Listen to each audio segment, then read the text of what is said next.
बताए गए। जो बात विस्तार से कही जाए वो समझाना है, और जो सूत्र में कह दी जाए वो बुझाना है।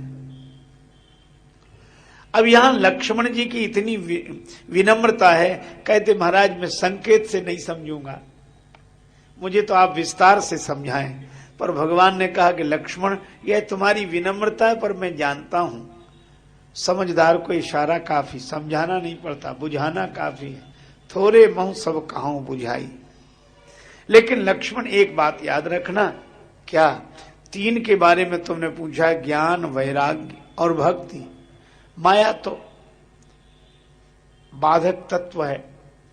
ज्ञान, वैराग्य, भक्ति के बारे में पूछा, और हम लोग हैं भी तीन, राम जी, जानकी माता और लक्ष्मण, तीन। और पूछा भी तीन के बारे में, ज्ञान, वैराग्य और भक्ति। भगवान ने कहा तीन को ठीक कर लेना पहले। सुनो तात मन मति चित लाई। बुद्धि पवित्र हो तो ज्ञान समझ में आएगा।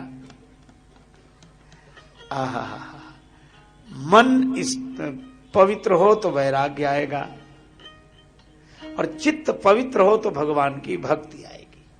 सुनो तात मन मति चित लाई, तीनों।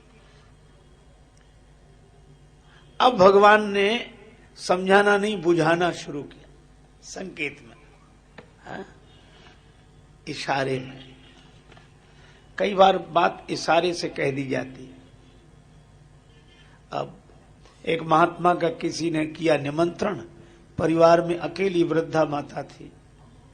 अरे महाराज मेरे बड़े भाग आप पधारे, और मैया ने भोजन परोस दिया थाली में, और सामने थाली रख दी, हाथ जोड़ के बोली भगवान प्रसाद ग्रहण करो। सो महात्मा जी ने भोजन करना तो शुरू किया, पर एक गड़बड़ी हो गई। वृद्धा माता ने और तो सब परोस दिया, पापड़ परोसना भूल गई, और महाराज पापड़ पीछे ही रखे थाली में, और बुढ़िया उधर पीठ किए बैठी। महाराज शुरू करो। और ये मन भी बड़ा विचित्र है। इसे करोड़ों की चीज मिल जाए तो 2 कौड़ी की, और 2 कौड़ी की न मिले तो उसे करोड़ों की समझता है। अब थाली में इतना सब कुछ भरा था तो पापड़ ही क्या जरूरी थे, लेकिन मन बार बार जाए। अब महात्मा जी संकोच बस कहे नहीं और मन माने नहीं, तो बहाने से बोले मैया भगवान की बड़ी कृपा जो आपका दर्शन हो गया। क्यों महाराज क्या हुआ? रास्ते में बड़ा लंबा सांप मिला। कितना लंबा था? महात्मा बोले ज्यादा नहीं, यहां से वो पापड़ की थाली रखी, वो इतना ही लंबा था, ज्यादा नहीं। बुढ़िया बोले अरे महाराज हम पापड़ परोसना तो भूल ही गए। महात्मा बोले हम ये नहीं कह रहे, बता रहे कि सांप कितना लंबा था। तो समझदार को संकेत से बात समझ में आ जाती है। अच्छा कुछ लोग होते कितने ही संकेत करो समझते ही नहीं। अच्छा ना समझे तो भी ठीक, कुछ लोग उल्टा समझते। एक व्यक्ति गया, गांव का रहने वाला था, भाग्य की बात ससुराल मिली शहर में। तो उसकी पत्नी शिक्षित थी और उसका शिक्षा से कोई संबंध नहीं था।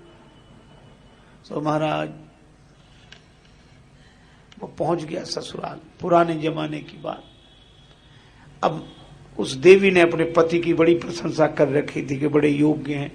आए तो सब अब भूखे थे, भोजन के लिए बैठे, तो वही उनकी पत्नी भोजन बना रही थी।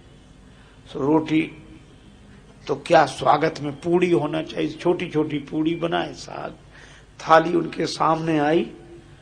वो बेचारा गांव का रहने वाला सरल सीधा आदमी छोटी छोटी पूड़ी देखे बोले इतनी छोटी पूड़ी के क्या 2 कौर किए जाएं, टुकड़े किए जाएं, एक ही कौर जैसी तो है ही। सो एक ही पूड़ी उठाए, उसमें साग भरे और खाए।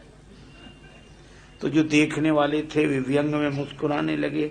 उसकी पत्नी को बड़ा बुरा लगा।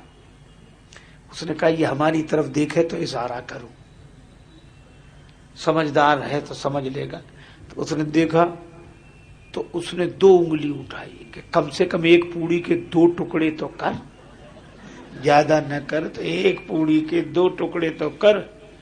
उंगली 2 उठाई गंवारपन पति को देख, कि एक एक पूड़ी के ग्रास दुई करेगा कम से कम। पति ने कहा, पत्नी का कितना प्रेम है मुझसे, कह रही थके हुए आए हो, 1 पूड़ी में क्या होता, 2-2 खाओ एक साथ। अब महाराज वो 1 पूड़ी उठावे, उस पर साग रखे, दूसरा उसके ऊपर रखे दूसरा, और 2 को खाए। तो 2-2 को चावे लाग्यो मूढ़ जब एक साथ, तो माथ ठोक त्रिया कहे लाज सो डरे जा। पत्नी ने मत्था पीटा, कुछ समझाओ कुछ समझ दे। ओ पति ने समझा, पत्नी कह रही कि ये पूड़ियां बड़ी पूजनीय हैं, पाने के पहले इन्हें प्रणाम करो। सो 2 पूड़ी ले साग के पहले माथे से लगाया, फिर पाए। पतिदेव समझे कि पावे के प्रथम इन पूजनीय पूरन को शीश पे धरे जा। जब पत्नी खींच गई तो चूल्हे से बोली। अब चूल्हा थोड़ा ही सुनता है, वो देख चूल्हे को सुनाएंगी तो ये सुन ले। बोल उठी रोष भरी चूल्हे से चतुर नारी, कि जैसो जरे आयो प्रथम तैसो ही जरे जा। बोली अरे चूल्हे, तू जैसे पहले जल रहा था वैसे ही जलता जा, मतलब एक ही 1 पूड़ी खाए सो ही ठीक। ये तो समझाना और उल्टा हो, पर समझाना भी समझदार को होता है। राम जी ने कहा लक्ष्मण तुम अपने को विनम्रता बस कह रहे हो कि समझाना पड़ेगा, मैं नहीं समझूंगा, लेकिन मैं जानता हूं थोड़े में ही सब बता दूंगा। पर एक बात है, ज्ञान वैराग्य माया के बारे में पूछा, और भगवान ने ज्ञान से शुरू नहीं किया न वैराग्य से शुरू किया। संक्षेप में हम लोग भी कर लें। मैं अरु मोर तोरते माया, यही बस की जीवन काया। मैं अरु मोर तोरते,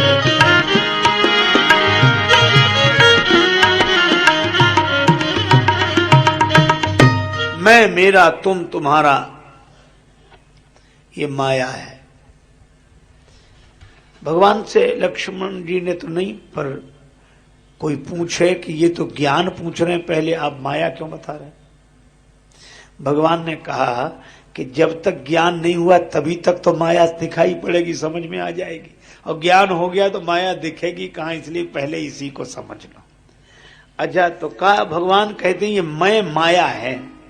अब देखो है चक्कर की बात की नहीं। एक ओर तो यह कहा जाता है कि मैं ब्रह्म हूं, और दूसरी ओर यह कहा जा रहा है कि मैं माया है। तो ये मैं माया है कि मैं ब्रह्म है? तब इसका उत्तर यही है कि स्वप्न देखने वाला जो पुरुष है, देखने वाला, वह मैं, देखने वाला मैं ब्रह्म है। लेकिन स्वप्न पुरुष के रूप में जो मैं दिख रहा है वो माया है। माया न सच्ची होती है न झूठी, मिथ्या होती है। असत्य है तो दिखे नहीं, सत्य है तो दिखने के बाद वैसी मिले जैसी दिख रही है, ये मिथ्या है। और इस तरह भगवान ने कहा कि ये मैं ही मिथ्या है, तो फिर मेरा भी तो मिथ्या होगा। और जैसे हमारा मैं है ऐसे ही दूसरे का मैं है। तो ये दिखने वाला मैं, ये देहाभिमानी मैं, यह माया है। लेकिन जो देहाध्यास से मुक्त होकर अपने स्वरूप में स्थित मैं है, वह ब्रह्म है। तो भगवान ने कहा मैं, मेरा, तुम, तुम्हारा, ये सब माया है। मां माने नहीं, या माने जो चीज जैसी ना हो फिर भी वैसी जिसके प्रभाव से दिखाई दे, उसका नाम माया है। भगवान कहते इस माया ने सबको अपने बस में कर रखा है। अच्छा, अब महाराज ज्ञान के बारे में भगवान ने कहा कि ज्यादा बात करने की जरूरत नहीं, एक ही बात है, ज्ञान मान जहां एक नाही, देखई ब्रह्म समान सब माही। ज्ञान की स्थिति क्या है? कि वह ज्ञानी नहीं ज्ञान स्वरूप हो जाए। तो ज्ञानी रहेगा तो ज्ञान का गुमान रहेगा, और जिस समय ज्ञान स्वरूप हो जाएगा उस समय ज्ञानी पने का भान भी नहीं रहेगा। और जब अपने में ज्ञानी पने का भान होता है तो दूसरे में अज्ञानी पने का भान होता है। लेकिन ज्ञान स्वरूप जो हो गया उसके लिए सब समान, देख ही ब्रह्म समान सब माही, सब में समता, सब में समान भाव से सर्वम खल विदम ब्रह्म।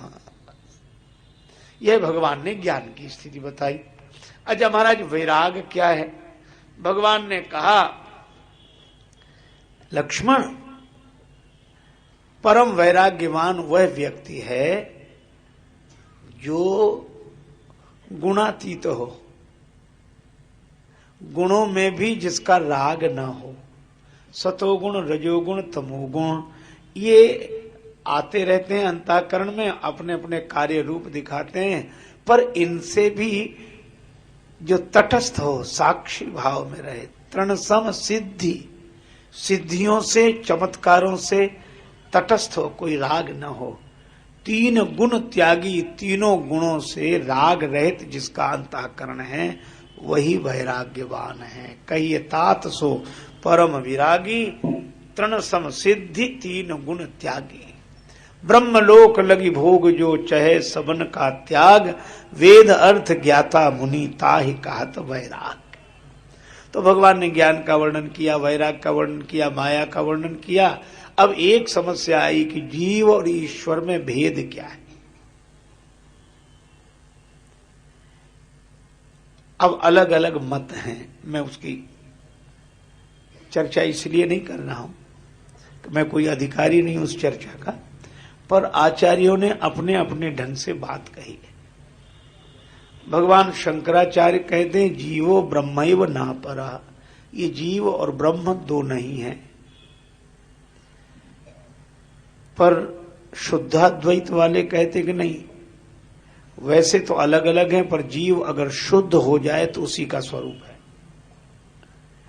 किसी ने कुछ कहा, किसी ने द्वैतवाद, किसी ने शुद्धाद्वैतवाद, किसी ने अद्वैतवाद, विशिष्टाद्वैतवाद। सभी आचार्य प्रणम्य हैं, वंदनीय हैं। पर एक छोटी सी बात है, तुलसीदास जी ने ऐसी बात कही कि उनकी बात हर बात का समर्थन करती, विवाद होते ही नहीं। वे मान्य महामति मानव थे, सब जाति लगी उनको कुलसी, तुलसी दल में दल ही दल हैं, पर दूर रहे दल से तुलसी। तुलसीदास जी ने क्या बढ़िया बात कही। उन्होंने कहा माया ईश न आप कहूं जान कहिए सो जीव। अब त्रैतवाद है। कैसे है? माया ईश और आप कहूं, माया ईश न आप कहूं जान कहिए सो जीव। जो माया को, ईश्वर को और अपने को न जाने वह जीव है। तीन हो गए, माया ईश न आप कहूं जान कहिए सो जीव। लेकिन द्वैतवाद वाले बोले हम तीन नहीं मानते, हम तो दो मानते। तुलसीदास जी बोले तो दो ही तो हम कह रहे हैं। कहा कैसे? का माया ईश एक ही शब्द, मायापति माने ब्रह्म, परमात्मा को, और अपने को जो न जाने सो जीव। द्वैतवाद। तो अद्वैतवाद कहां? बोले माया ईश माने ब्रह्म, और माया ईश न आप कहूं जान कहिए सो जीव। जो अपने को ब्रह्म न जाने वही जीव है। तो अद्वैत भी, द्वैत भी, त्रैत भी। अब तीनों का पोषण क्यों हो रहा है? का अधिकारी भेद से तीनों बातें अलग अलग तरह से कही गई है। आप ऐसे समझो, ये अलग अलग लगती क्यों है?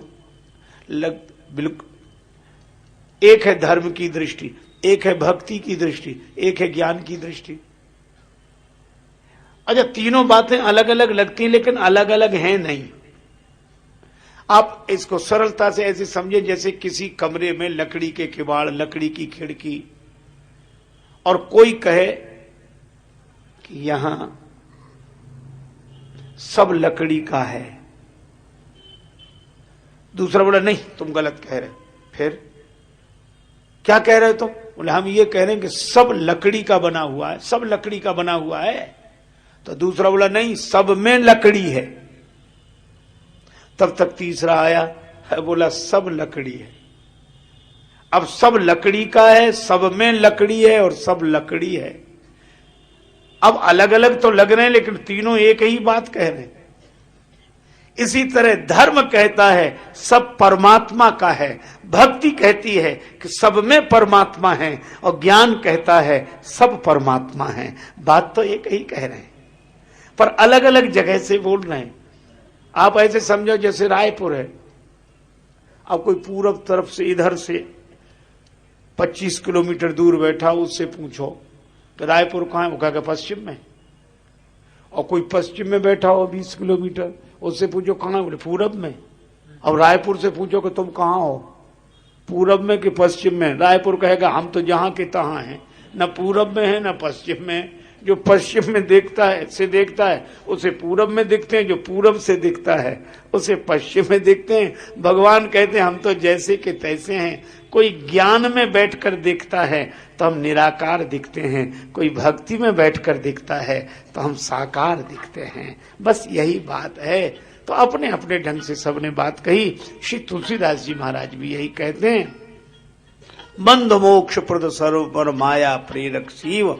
और जो माया जिसे प्रेरित करे वह जीव है, और जो माया को प्रेरित करे वह ईश्वर है, वह परमात्मा है। अच्छा भाई, अब भक्ति की बात भगवान ने कहा ये तो सब सुना, पर जाते बेगी द्रवऊ में भाई, असमम भगत सुखदाई। मेरी भक्ति कैसे होगी? बहुत सुंदर वाक्य भगवान ने कहा कि पहले धर्म का ज्ञान अपने कुल पूज्य पुरोहित ब्राह्मण देवता से प्राप्त करो। प्रथम ही विप्र चरण अति प्रीति, फिर धर्म का पालन करो। धर्म का पालन करने से क्या होगा? का विषयों से विरक्ति हो जाएगी, और विषयों से विरक्ति होने पर तब तुम्हारे हृदय में भक्ति प्रकट होगी। फिर श्रवणादिक नव भक्ति दृढ़ाही, तब तो भक्ति की महिमा भगवान ने वर्णन की, तो ज्ञान वैराग्य भक्ति का निरूपण हुआ। अब एक विचित्र बात देखो, ये सत्संग पूरा हुआ ही था महाराज, इतने में ही सूप न खा रावण के बहनी, दुष्ट हृदय दारुण जस अहिनी। सत्संग पूरा होते ही सूपनखा आ गए। अब यह बड़ी अजीब बात सत्संग के बाद आई। पहले आती तो समझ में आता कि तब सत्संग नहीं करते, तब सत्संग कर लिया तो आई। एक सज्जन बोले सत्संग के बाद क्यों आई सूर्पणखा? हमने कहा बिल्कुल सही आई। बोले क्यों? हमने कहा ये तो वैसी बात होती जैसे कोई साल भर पढ़े और पढ़ने के बाद कहे पढ़ाई के बाद परीक्षा क्यों आती है? तो पढ़ाई के बाद ही तो आएगी, पहले थोड़ा ही आएगी। पढ़ाई के बाद ही परीक्षा आएगी। तो सूर्पणखा को किसी महिला पात्र के रूप में न देखें, वासना की वृत्ति के रूप में देखें। हम जैसे ही ज्ञान वैराग्य भक्ति की पढ़ाई पढ़ते हैं तो वासना परीक्षा लेने आती है कि सत्संगी सच्चे कि सत्संगी कच्चे। इसीलिए आई, और कोई कारण नहीं। एक महात्मा एक कुटिया बनाकर रहते थे, तो उधर से एक बहेलिया निकला, जाल में तोते फंसाए। महात्मा ने कहा क्या बात, कहां जा रहे हो? इनको बेचेंगे बाजार में। अब महात्मा का कोमल हृदय बोले इन्हें बंधन से मुक्त कर दो, हम किसी को बंधे हुए नहीं देख सकते, तुम्हें जो रुपया मिले हमसे ले जाओ, हमारे पास है। उसने कहा ठीक है, 50 रुपए में बिकती आप दे दो। महात्मा बोले हमसे 100 ले जाओ, इन्हें छोड़ दिया। महात्मा को बड़ा संतोष हुआ कि चलो इनको मुक्त कराया, लेकिन उन्होंने कहा कि आज हमने छुड़वा दिया, ये फिर फंसेंगे, तो एक काम करें, इनको सिखाएं ताकि ये जाल में न फंसे। तो गुरुजी ने एक तोता अपने पास रख लिया, बाकी उड़ा दिए। उस तोते को गुरुजी रोज सिखाते, बेटा पढ़ो, बहेलिया आएगा, तोता कहे बहेलिया आएगा, जाल बिछाएगा, तोता बोला जाल बिछाएगा, दाने डालेगा, तोता बोला दाने डालेगा। अब कहो हम नहीं फंसेंगे, तोता कहे हम नहीं फंसेंगे। 1 महीने रखा, और महाराज वो 1 महीने क्या 4-6 दिन में ही आगे आगे बोलने लगे। गुरुजी कहे बहेलिया, तोता कहता आएगा, जाल बिछाएगा, दाने डालेगा, हम नहीं फंसेंगे। गुरुजी बोले पक्का यार, पूरा पक्का। आगे आगे बोले। ये जितने तोते होते हैं ये गुरुओं से आगे ही आगे बोलते हैं, उन्हीं से सीख सीख कर उनसे आगे। भाई आएगा, जाल बिछाए। गुरुजी ने कहा कि बहुत अच्छा, तुमने मंत्र याद किया, हमने तुम्हें चेला बनाया, अब तुम औरों को चेला बनाओ, सबको सिखाओ ये मंत्र, ताकि कोई जाल में ना फंसे। अब वो गया तो सब तोतों को इकट्ठा करके बहेलिया आएगा, जाल बिछाएगा, दाने डाल। अब 200-400 तोते आकाश में उड़े, वो यही कहते हो बहेलिया आएगा, जाल बिछाएगा, दाने डालेगा, हम नहीं फंसेंगे। बहेलिया आया महात्मा जी के पास गया, आपने हमारा धंधा चौपट कर दिया, अच्छा मंत्र सिखाया, वो काहे को फंसेंगे। महात्मा मुस्कुराए, बोले फंसेंगे क्यों? बोले तोते हैं। भगवान श्री रामकृष्ण देव कहा करते थे कि तोते को सिखाओ कि पट्टू सीताराम कहो, तो तोता बोलता राम राम सीताराम राम राम, और बिल्ली दिखती है तो राम राम भूल जाते, फिर टें टें टें करता है। तो महात्मा जी ने कहा ये तोते हैं, इनको बातें याद हैं, पर ये फंसेंगे, तुम जाल बिछाओ। बहेलिया ने जाल बिछाया, दाने डाले। महात्मा बोले फंस जाए तो हमारे पास ले आना। और तोतों का क्या हाल, उड़ते आ रहे। ओके, बहेलिया आएगा, जाल बिछाएगा, दाने डालेगा, हम नहीं फंसेंगे, ये मंत्र भी बोलते आ रहे हैं और जाल में बैठते जा रहे हैं सब। अच्छा, जितने जाल में फंसे सबको मंत्र याद है। मैं आप लोगों की बात नहीं कर रहा ना, आप नहीं कर रहा। मंत्र तो उन्हें इतने याद है पर फंसे जाल में है। मंत्र इतने याद कि दूसरे को बताएं, फंस गए। बहेलिया बोले चलो ले चलें गुरुजी के पास। अब महात्मा जी ने देखा को और फंसे होंगे, लेकिन देखा सबसे आगे उनका वो चेला ही फंसा जिसको सिखा कर भेजा था वही। गुरुजी ने कहा क्यों भाई, हमने बहेलिये से तुम्हें बचा तो लिया, लेकिन तुम जाल में क्यों फंसे? सो क्या बोला? गुरुजी आपका मंत्र झूठा। झूठा? बिल्कुल। कैसे? महात्मा बोले मंत्र तो सही है। कहा कैसे? याद है? हाँ याद है। बताओ। बहेलिया आएगा। गुरुजी बोले आया था कि नहीं ये बताओ। बहेलिया बोले हाँ बहेलिया तो आया था। तो बोले मंत्र सच्चा कि झूठा? हाँ नहीं सच्चा है। जाल बिछाएगा? उसने जाल बिछाया था। हाँ। दाने डालेगा? दाने डाले थे। बोले बिल्कुल। तो बोले मंत्र तो सच्चा है। आगे क्या है? बोले हम नहीं फंसेंगे। बोले फिर क्यों फंस गए? अरे बोले हमें क्या पता, हम समझ रहे सब मंत्र ही करेगा, हमें तो कुछ करना ही नहीं है।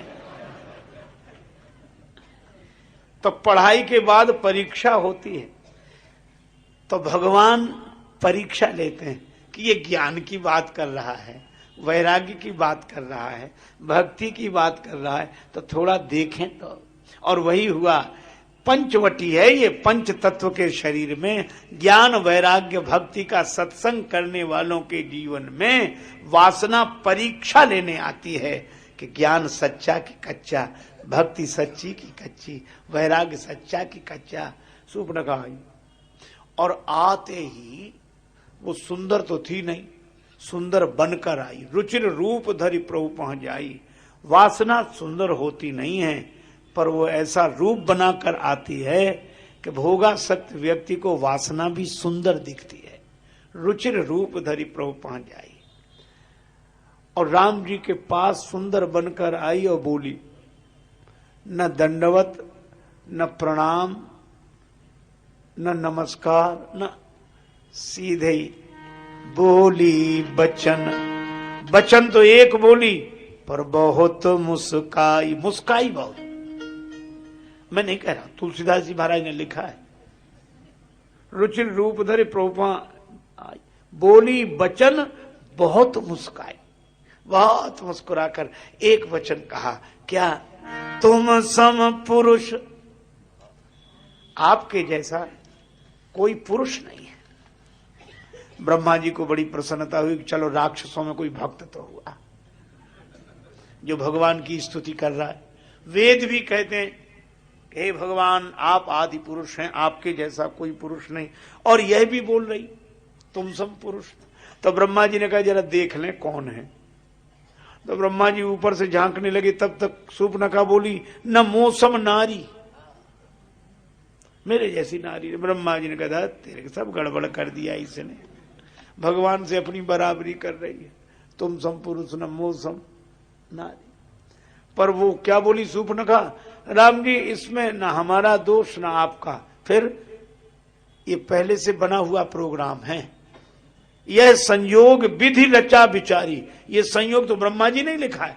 अब बेचारे ब्रह्मा माथा पीटे के हे भगवान हमने कब लिखा, ये शूर्पणखा और राम जी का संयोग। भगवान ने सीता जी की तरफ देखा कि हमारा विवाह तो इनके साथ लिखा। ब्रह्मा जी ने बोले ना, इनके पिता जनक खुद कह रहे थे लिखा न विधि वैदेही विवाह,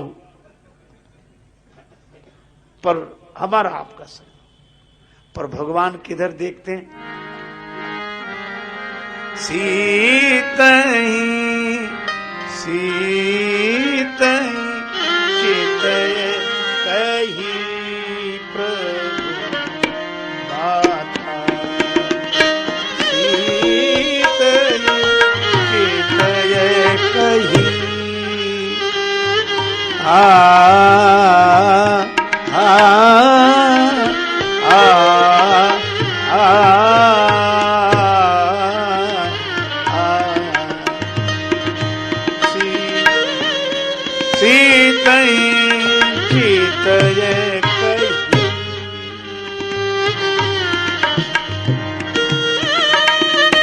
चितय कही चितय कही चितय कही। भगवान श्री सीता जी की ओर देखने लगे। देखो ये परीक्षा शुरू हो गई। राम जी ज्ञानी की दृष्टि से परीक्षा दे रहे हैं। ज्ञान की दृष्टि से कैसे, जैसे ही शूर्पणखा आई राम जी सीता जी की ओर देखने लगे। कितना बढ़िया संकेत है कि किसी ज्ञानी के जीवन में वासना प्रवेश करे तो उसे देही की ओर नहीं वैदेही की ओर देखना चाहिए। देही की ओर नहीं वैदेही की ओर देखना चाहिए। और गृहस्थों को भी भगवान धर्म का उपदेश करते हैं कि किसी गृहस्थ के जीवन में ऐसी दुर्घटना घटे तो उनकी दृष्टि अपनी परिणीता की ओर होना चाहिए। सीता ही चितय कही प्रभु बाता। और श्री सीता जी कहां देख रही, भगवान के चरणों की ओर। बस यही है, सीता जी भक्ति हैं। भक्ति के जीवन में वासना आवे तो उसे भगवान के चरणों का आश्रय लेना चाहिए। और ज्ञानी के जीवन में वासना आवे तो देही की ओर नहीं वैदेही की ओर, देहाध्यास से मुक्त होकर स्वरूप में स्थित होना चाहिए। और शूर्पणखा का भाषण सुनो कितना अद्भुत है। क्या कह रही, तुम्हारे जैसा पुरुष नहीं, मेरे जैसी नारी नहीं, ब्रह्मा जी ने यह संयोग बनाया है तो हमारा तुम्हारा विवाह हो जाना चाहिए। राम जी ने कहा कि तुम्हारा विवाह अब तक क्यों नहीं हुआ। अब क्या बोली, हुआ क्यों नहीं, हमने किया नहीं, हो तो जाता, किया ही नहीं। राम जी बोले क्यों नहीं किया, हमारे लायक कोई पुरुष मिला ही नहीं, तुम्हारे लायक कोई वर नहीं मिला। तो तुम्हारे यहां से कौन गया था, तुम्हारे भाई साहब गए थे, पिताजी गए थे। बोले नहीं हमारे यहां ये परंपरा नहीं है। फिर बोले हमारे यहां तो हम खुद खोजने गए थे। तुम खुद, हाँ, मम अनुरूप पुरुष जगमाही देखूं खोज लोक तिहु नाही। तीनों लोकों में नहीं है हमारे लायक कोई पुरुष। राम जी बोले फिर हमें देखकर क्या विचार है। शूर्पणखा तो भी कहती थी कि आप जैसा कोई नहीं, तो भी बोली क्या, एक बात है क्या, ताते अवलग रही कुमारी पर मन माना कछु तुम ही निहारी। तुम्हें देखकर कुछ मन मान गया कि वैसे तो ठीक नहीं लेकिन फिर भी बेटर हो और सीता जी मनी मन हंसी कि ये कह रही कुछ मन माना। राम जी भी मनी मन बोले कि हम ऐसी जगह भेजेंगे कि पूरा मन मान जाएगा। अब दो की तो परीक्षा हो गई, श्री सीता जी की और राम जी की। परीक्षा होनी थी लक्ष्मण जी की, क्योंकि तीनों सत्संगी हैं। और इस वैसे सामान्य शिष्टाचार की दृष्टि से देखें तो बहुत अटपटा लगता है कि राम जी सूर्पनखा को लक्ष्मण जी के पास भेजें, और उन लक्ष्मण जी को जो श्री सीता राम जी को माता पिता मानते हैं, और पिता पुत्र से ऐसा विनोद करे, यह तो, और फिर मर्यादा पुरुषोत्तम श्री राम, नहीं भाई यह लीला है, यह तो लक्ष्मण जी की परीक्षा होनी थी, इसलिए भेजा।